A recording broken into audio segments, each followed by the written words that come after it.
지난 한 주간 동안 우리 지구촌은 소위 기적이라고 할 수 있는 한 사건을 경험했습니다.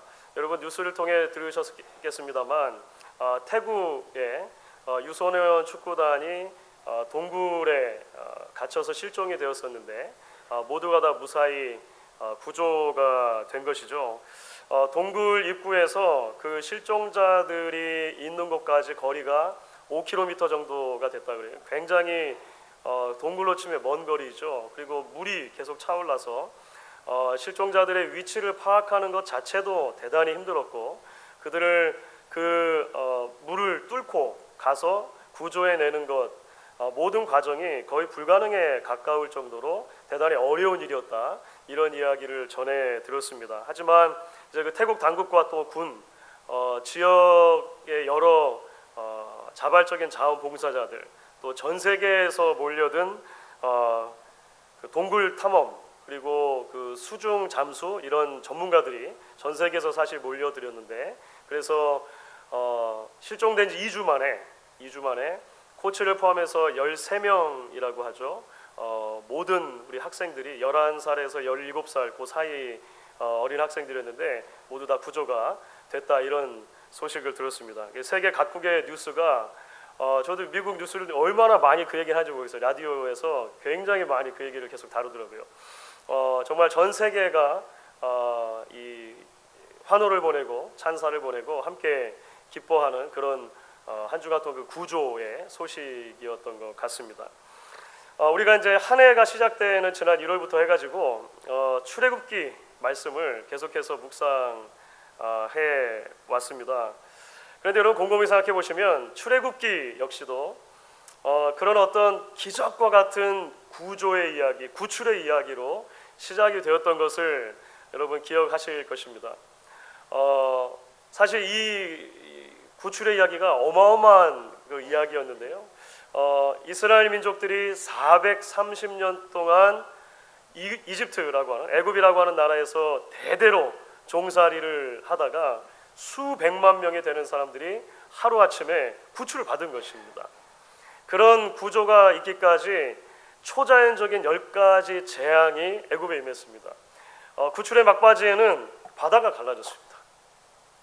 바다가 갈라지고 마른 땅으로 그 백성들이 건너기까지 했습니다. 그야말로 기적적인 구조이죠. 기적적인 구출의 이야기라고 할 수 있을 것입니다. 그렇다면 여러분 하나님께서 이런 놀라운 기적을 통해서 이스라엘 민족 전체를 수백만 명이나 되는 이스라엘 백성들을 구원해 주신 구출해 주신 목적 이유가 무엇이었습니까? 예배하는 백성 되게 하기 위해서 그랬다. 우리는 출애굽기의 전체 맥락 안에서 그렇게 살펴볼 수가 있었습니다. 그들을 시내산까지 인도해 주시고 그 시내산에서 율법 주시고 언약 맺으시고 성막 지어라 라고 하신 것까지 전체적인 큰 그림을 보게 되면 그들로 하여금 하나님을 온전히 예배하는 백성 되게 하시기 위해서 그렇게 구원해 주셨다라고 하는 것이죠. 그래서 우리가 이제 올 초부터 계속 출애굽기를 살펴보면서 예배라고 하는 큰 주제를 가지고 계속 출애굽기를 묵상해 온 것입니다. 지금까지 몇 번이나 출애굽기 설교를 했을까요?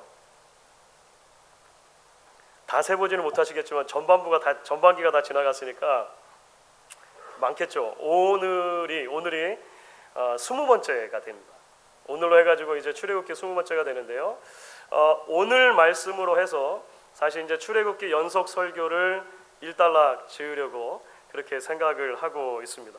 여러분 오늘 함께 읽은 본문은 금송아지 사건 이후에 있었던 여러 일들이 있었는데 그 금송아지 사건의 대단원을 맺는 그런 장면이라고 볼 수가 있습니다. 예배가 무너지고 율법이 깨어져 버린 상황 가운데 쓰나미 같은 심판이 이미 한 차례 지나갔습니다. 그리고 나서 모세가 이제 다시 한번 하나님의 산에 오르게 되는 거예요. 그게 오늘 말씀이죠.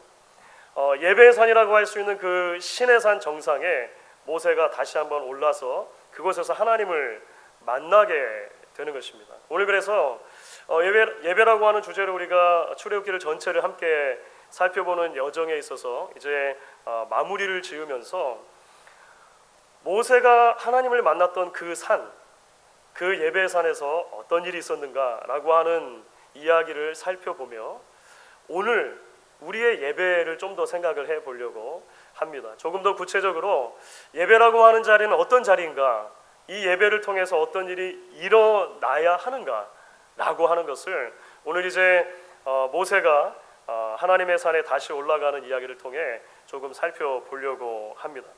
여러분, 첫 번째로 우리가 그래서 오늘 말씀을 통해 기억하고 싶은 것이 이것입니다. 예배라고 하는 것은 무엇인가? 예배는 하나님이 어떤 분이신지를 경험하는 자리가 되어야 한다는 것을 오늘 말씀을 통해 우리가 먼저 기억할 수 있으면 좋겠습니다. 우리는 보통 말하죠. 예배는 하나님 만난 자리입니다. 이렇게 말합니다. 그렇죠? 종종 그렇게 말씀하실 거예요. 기도도 하고. 예배는 하나님 만난 자리입니다. 맞습니다. 그런데 예배가 하나님을 만나는 자리라는 게 무슨 의미일까요? 우리는 약속을 하고 친구를 만납니다. 친구를 만나러 가요. 얼굴을 맞대 봅니다. 예약을 하고 의사를 만나러 가기도 하시죠. 그러면 의사를 만나서 보고 맞대 이야기를 합니다. 과연 그런 식으로 우리가 하나님을 만나볼 수 있는 것일까요? 조금 다른 것 같아요. 그렇죠?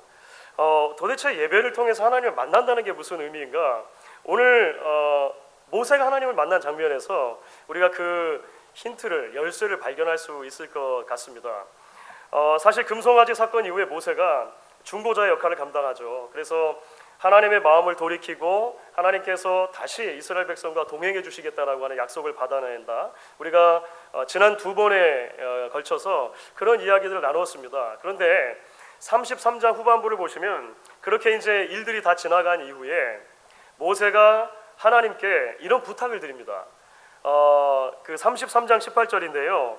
모세가 이렇게 말해요. 원하건대 주의 영광을 내게 보이소서.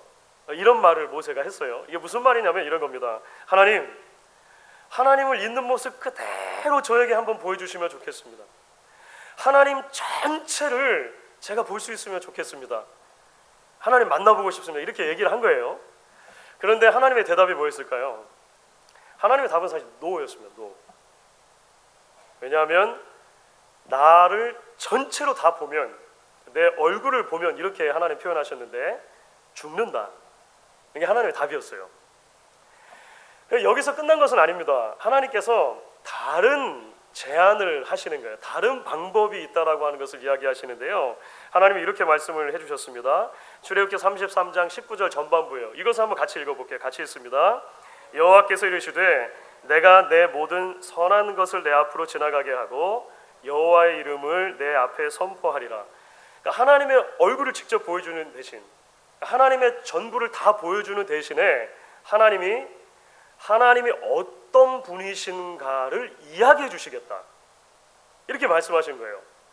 하나님이 지나가긴 하시는데 전체를 다 보면 죽으니까 모세를 살짝 바위등에 감추어 두시고 그 대신 하나님이 나는 어떤 하나님인가? 라고 하는 것을 알려주시겠다. 이야기한 거거든요. 오늘 우리가 함께 읽은 본문의 말씀이 이제 34장 전반부 말씀이었는데요. 34장 6절 말씀은 그 말씀이 성취된 거예요. 사실 오늘 그 하나님의 산에서 모세가 하나님 만난 장면이 이렇게 기록된 이유가 바로 이런 것입니다. 자, 그러면 한번 읽어보도록 할게요. 오늘 본문의 34장 6절에 그러면 어떤 일이 실제로 일어났는가 같이 읽습니다. 여호와께서 그의 앞으로 지나시며 선포하시되 여호와라 여호와라 자비롭고 은혜롭고 노하기를 더디하고 인자와 진실이 많은 하나님이라. 여러분, 그렇습니다. 우리가 이 부분을 좀 기억하고 마음에 품을 필요가 있을 것 같아요. 하나님을 만난다는 것이 도대체 무엇을 의미하는가? 예배를 통해 하나님을 만난다는 것은 무슨 의미가 있는가? 하나님이 어떤 분이신가를 경험하는 거예요. 하나님의 성품을 더 깊이 깨닫고 알아가는 것, 그것이 바로 하나님을 만나는 것이다 이야기를 할 수 있을 것입니다. 물론 여러분, 신약의 성도들은 구약의 성도들과 비교했을 때 조금 더 놀라운 특권을 하나 가지고 있습니다. 왜냐하면 우리는 하나님을 보았어요. 어떤 의미에서 그런 것일까요? 골로새서 1장 15절을 보면 그리스도는 보이지 않는 하나님의 형상이시요 라는 말씀이 나옵니다. 예수님은 invisible God, 보이지 않는 하나님의 이미지다, 형상이다라고 하는 거예요. 우리는 예수님을 통해서 하나님을 보았다는 것입니다. 이것은 구약의 백성들이 누리지 못했던 특권이죠. 심지어 모세도 누리지 못했던 특권임이 분명합니다. 그럼에도 불구하고 우리가 기억할 것이 있어요. 그것은요, 신약의 성도들이랑 마찬가지라고 하는 것입니다. 예배는 어떤 자리인가? 하나님이 어떤 분이신가? 하나님의 성품을 경험하고 깨달아 아는 자리라고 하는 것입니다.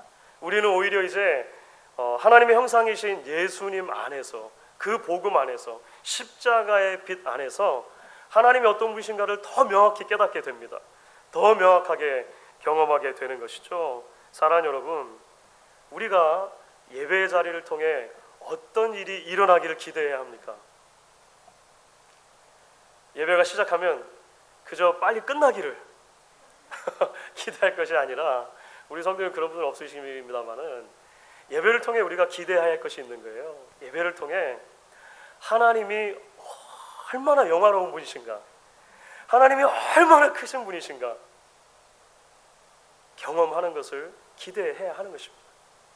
하나님이 얼마나 인자와 진실하신 분이신가, 하나님이 얼마나 사랑이 많은 분이신가, 예배를 통해 경험하지 않으면 우리가 어디 가서 경험하겠습니까?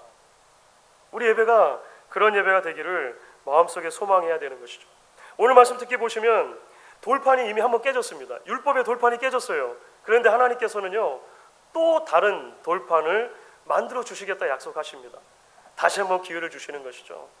때로 깨어진 인생이라 하더라도, 무너진 인생이라 하더라도, 금가 있는 인생이라 하더라도 예배를 통해 인자하시고 거룩하시고 영화로우시고 우리의 모든 아픔을 공감해 주시고 치유하시는 하나님, 그 하나님을 경험해야 하는 것이죠.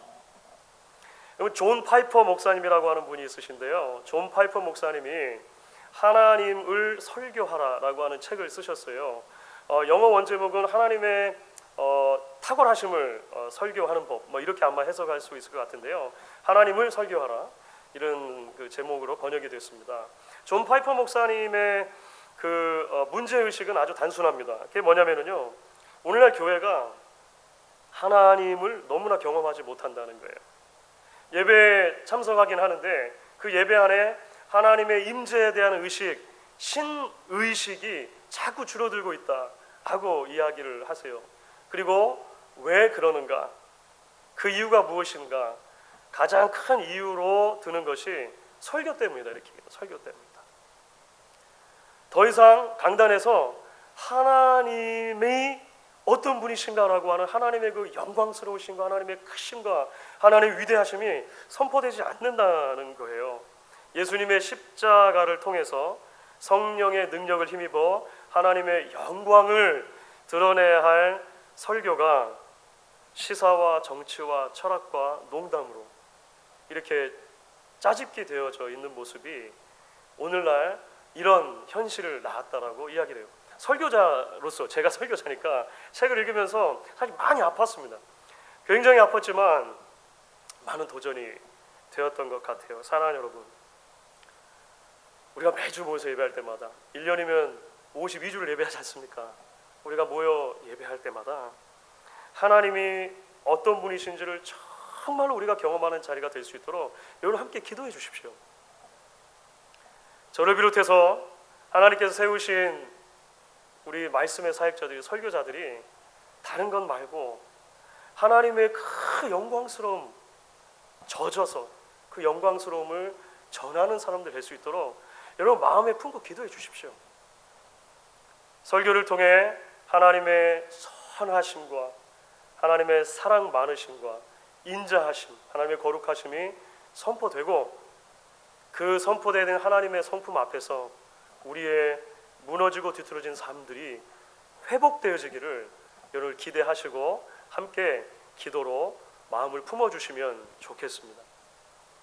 이제 여러분 두 번째로 예배는 어떤 자리인가, 어떤 일이 일어나야 하는 자리인가, 오늘 우리가 이렇게 이야기할 수 있을 것 같습니다. 예배는 그렇게 거룩하시고 영화로우신 하나님의 성품을 경험한 뒤에 그 하나님을 향한 우리의 믿음의 고백이 있어야 하는 자리다 라고 하는 것을 우리가 좀 생각해 볼 필요가 있을 것 같습니다. 하나님이 우리에게 주신 은혜를 받고 그 하나님 앞에 우리가 건전하게 응답하는 자리가 예배 자리가 되어야 하는 것이죠. 오늘 이제 하나님께서 모세 앞을 지나가시면서 하나님이 어떤 분이신지를 선포해 주셨다고 했잖아요. 여호와라 여호와라 인자하시고 자비해서 그때 그 이야기를 들은 다음에 모세가 어떤 반응을 보였는가 오늘 말씀을 보니까 이렇게 기록이 되어 있어요. 8절 9절입니다. 8절 9절 여러분 같이 한번 읽어보도록 할게요. 모세가 급히 땅에 엎드려 경배하며 이르되 주여 내가 주께 은총을 입었거든 원하건대 주는 우리와 동행하옵소서 이는 목이 뻣뻣한 백성이니이다. 우리의 악과 죄를 사하시고 우리를 주의 기업으로 삼으소서.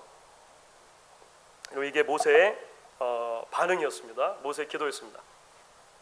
그런데 여러분 우리가 이전부터 계속해서 우리가 이제 금송아지 사건 이후에 이야기를 읽어왔는데요. 모세의 이런 반응이나 기도가 좀 이상하다고 생각되지 않으십니까? 혹시? 모세가 왜 이런 기도를 했을까 생각되지 않으세요? 왜냐하면 사실 지금 모세가 구하고 있는 내용 있잖아요. 하나님 우리가 동행해 주십시오. 하나님 우리의 죄를 사해 주십시오 하는 내용은 하나님이 이미 해주신 거예요. 하나님이 이미 해주시겠다고 약속하신 거예요. 그렇죠? 잘 생각해보면 그렇습니다. 이미 우리는 지난주 지지난주 말씀을 통해서 모세가 하나님 앞에 중보하는 내용을 들었고 그 중보에 하나님께서 응답하신 것을 들었어요. 내가 너희들과 함께 동행해 주겠다라고 약속해 주셨어요. 방금 전에도 앞을 지나시면서 여호와라 여호와라 막 자비하고 인자하고 너희의 죄를 사하고 이야기해 주셨어요. 말씀에 약속해 주셨습니다. 그런데 모세는 그것이 하나님의 은총인 줄로 알고 은혜인 줄로 알고 그것을 계속 쭉 해달라 이렇게 부탁한 거예요. 하나님 계속 쭉 그렇게 해주세요. 이렇게 이야기하는 거거든요. 여러분 한번 이런 상상을 해볼 수 있을 것 같아요. 진짜 있었던 일은 아닌데 상상을 그냥 해보는 것입니다. 경제적으로 큰 어려움을 겪고 있는 한 분이 있으세요. 누구에게 뭐 말도 못하고 꺼내지도 못하고 그냥 마음으로 품고 하나님 앞에 기도하고 있습니다. 그런데 평소에 잘 연락도 없던 한 집사님이 집에 잠깐 들릴 일이 있다고 집에 들리겠다고 이야기를 하신 거예요. 그래서 그러라고 했는데 집에 오셔가지고 집사님이 웬 봉투 하나를 싹 내미시는 거예요. 봉투는 항상 좋은 거잖아요. 내가 어찌어찌 해가지고 이 예상보다 많은 이런 돈이 생겼는데 기도하다 보니까 집사님 생각이 그냥 나서 가지고 왔어요. 혹시라도 필요한 것이 있으면 집사님 마음대로 쓰세요. 이렇게 한 거예요. 엄청난 은혜를 입은 거죠. 그렇죠? 엄청난 사랑을 입은 것입니다. 그런데 만약에 그분이 은혜를 입은 분이 그 돈을 가져온 집사님께 이렇게 말을 했다고 생각해 보세요. 집사님 너무 감사합니다. 계속 이렇게 여유가 있으시거든. 앞으로도 쭉 틈날 때마다 저희 집에 들려서 봉투 하나씩 주고 가세요. 이상하죠? 네, 그렇게 말하면 이상한 거잖아요. 잘 이해가 안 되고 좀 무례하기도 하고 눈치 없기도 하고 이런 생각이 들지 않으십니까? 여러분 어떠세요? 오늘 사실 모세가 하나님 앞에 구하고 있는 것은요 세상적인 관점으로 보면 이런 비슷한 내용이라고 할 수 있는 거예요. 이미 은혜를 주겠다고 약속하셨어요. 동행해 줄게, 사해 줄게. 그런데 모세는 하나님 이대로 쭉 이렇게 부탁하거든요. 세상의 눈으로 보면 조금 어색하기도 하고 무례해 보이기도 한 것이지만 사실 여러분 하나님의 은혜와 하나님의 백성과의 관계를 생각하면 사실 이것은 여러분 지극히 정상적인 것입니다. 왜냐하면 하나님의 백성들은 단 한순간이라도 하나님의 은혜가 없으면 살아갈 수 없는 사람들이기 때문에 그래요. 하나님의 백성들에게 주어지는 은혜라고 하는 것은 한 번 은혜 받고 그것을 계속 장롱성에 보석 꺼내보듯이 꺼내볼 수 있는 것이 아니기 때문에 그렇습니다. 곰탕처럼 계속 울고 먹을 수 있는 것이 아니기 때문에 그래요. 우리에게는 매일매일 만나를 주우러 갔던 매일 아침 만나를 주우러 갔던 이스라엘 백성들처럼 매일매일 하나님이 주신 은혜가 필요한 것입니다. 모세는 그걸 깨달은 거예요. 그거를요. 하나님 은총을 베풀어 주셔서 너무 감사합니다. 내가 지금 이 예배의 산에서 하나님의 산에서 하나님이 어떤 분이신지를 풍성하게 경험하니 감사합니다. 앞으로도 계속 경험하게 해주세요. 앞으로도 계속 그 하나님의 은혜를 주세요. 내 인생 전체는 하나님의 겁니다 라고 고백하는 것이 사실 모세의 고백인 것이죠. 사랑하는 여러분, 우리 예배가 그런 자리가 될 수 있기를 바랍니다. 우리 가운데로 지나가시는 하나님, 여호와로다 여호와로다, 인자하고 자비하고 사랑이 많고, 그 하나님의 음성을 들을 뿐만 아니라 동시에 우리도 그 하나님 앞에 나아가서 하나님 없으면 나는 살 수 없는 사람입니다.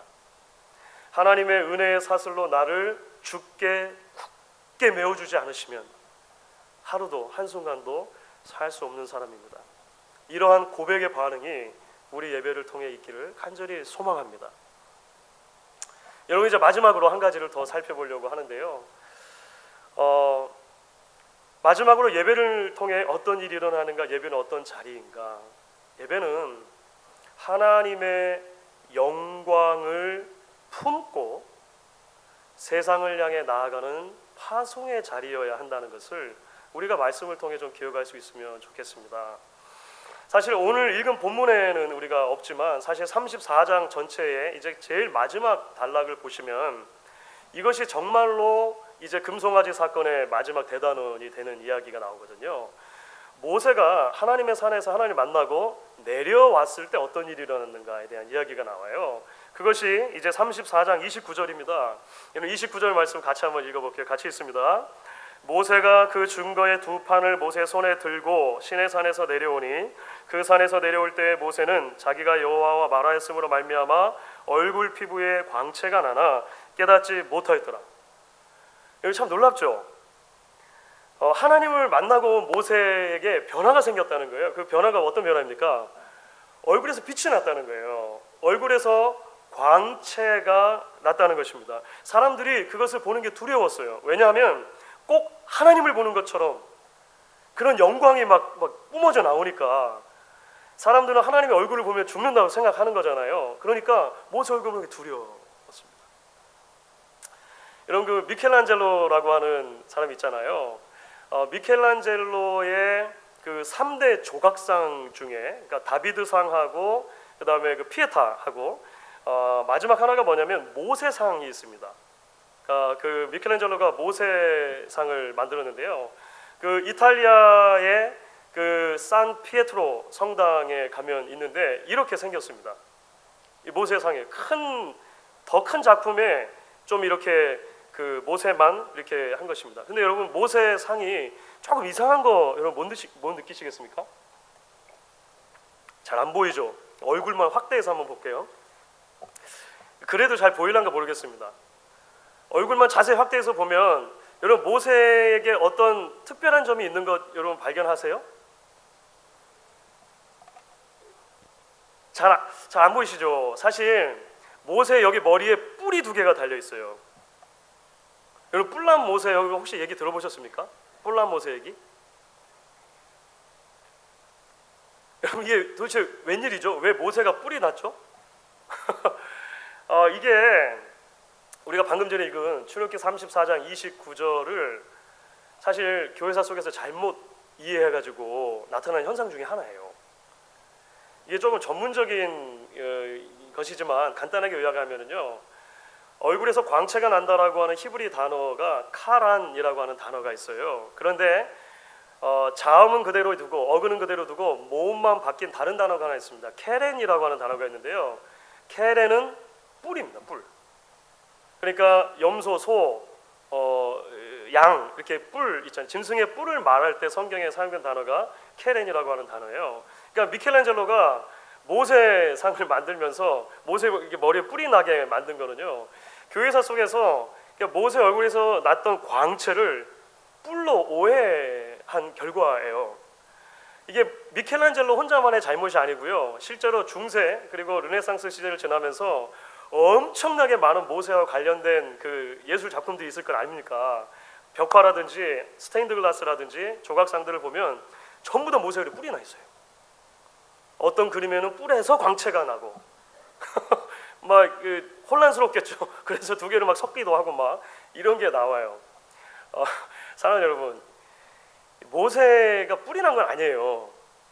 예, 뭐 다 설명할 수는 없지만 전후 문맥이나 여러 용례를 통해서 보면 사실 이제 출애굽기 34장 29절에서 설명된 것은 뿔이 아니라 얼굴에서 광채가 난 것으로 보는 게 맞습니다. 광채가 난 것으로 보는 게 맞아요. 왜 광채가 난 것일까요? 하나님의 영광을 보았기 때문에 그런 것입니다. 그러니까 하나님의 영광이 반사된 빛이다 이렇게 생각하시면 될 것 같아요. 영광스러운 하나님과의 조우 뒤에 그 하나님의 영광을 묻혀 온 것입니다. 묻혀 온 것이죠. 그래서 한 목사님이 그 뿔난 모세하고 이 부분하고 이렇게 이야기를 하시면서 한국 굉장히 유명한 목사님이세요. 이런 얘기를 하시더라고요. 우리가 하나님을 잘 예배하고 하나님의 영광을 경험하면 빛이 납니다. 그런데 예배를 통해 하나님의 영광을 경험하지 못하면, 하나님의 은혜에 푹 잠기지 못하면 뿔이 납니다. 그래서 자꾸 사람들 들이받고 아프게 합니다. 여러분, 이거 사실 너무너무 알레고리컬한 해석이에요. 굉장히 풍유적인 해석이고 성경 본문에는 사실 뭐 그렇게 뽑아낼 수는 없습니다만 영적인 측면에서 넓게 보면 뭐 일리는 있는 것 같아요. 그렇죠. 사랑하는 여러분, 우리는 예배를 통해 말씀드린 것처럼 하나님이 어떤 분이신가를 경험합니다. 그리고 그 하나님을 향해 우리의 신앙을 고백합니다. 하나님의 은혜가 없으면 살 수 없습니다라고 반응하는 것이죠. 그런데 예배는 거기서 끝나는 게 아니라는 거예요. 예배는 그렇게 경험한 하나님의 영광을 우리가 묻혀서 세상으로 나아가는 자리여야 한다는 것입니다. 예배와 삶이 분리되지 않기 때문에 그래요. 우리가 가는 곳마다 그래서 하나님의 영광의 흔적이 전달되는 것입니다. 우리가 가서 만나는 사람들마다 막 눈이 부신 거예요. 저 사람이 하나님을 만나고 왔구나, 하나님의 영광이 묻어 있구나 라고 하는 것을 보면서 하나님을 보는 거예요. 한 기독교 라디오에서 그런 얘기를 하더라고요. 여러분, 이 세상이 만나는 유일한 하나님은 여러분 자신입니다. 여러분, 이 세상이 만나는 유일한 예수는 여러분입니다. 이렇게 그 라디오에서 말하는 것을 들었습니다. 그렇습니다. 여러분, 그래서 찬송가 420장 2절 후반부 보면 너 성결케 위에 있잖아요. 2절 후반부 이렇게 되어 있죠. 주 사귀어 살면 주 닮으리니 널 보는 이마다 주 생각하리. 그런 찬송이 있죠.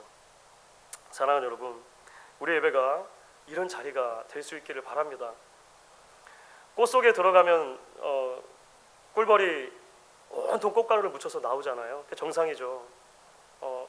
예배를 참석하고 나가는 사람들이라면 우리에게 하나님의 영광의 가루들이 묻어 있어 우리가 가는 곳마다 예수 그리스도의 향기를 드러내는 사람들로, 하나님의 빛을 증거하는 사람들로 서 있어야 하지 않겠느냐는 것입니다.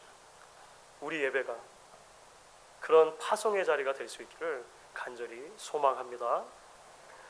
여러분, 이제 우리가 출애굽기 연속 설교의 대장정을 마무리하게 되었습니다. 수천 년 전, 사실 뭐 적어도 3,500년 전 이스라엘 민족들의 이야기입니다. 그런데 여전히 그 이야기가 우리에게 말을 걸어옵니다.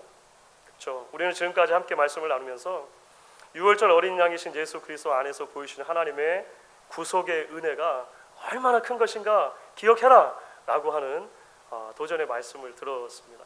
광야 같은 인생길이지만 그 길 가는 동안 하나님을 바라보고 의지하고 신뢰하며 살아라 라고 하는 도전의 말씀도 들었습니다. 아울러 무엇보다도 우리의 삶의 모든 자리가 예배의 자리가 되게 하라라고 하는 도전의 말씀을 들었습니다.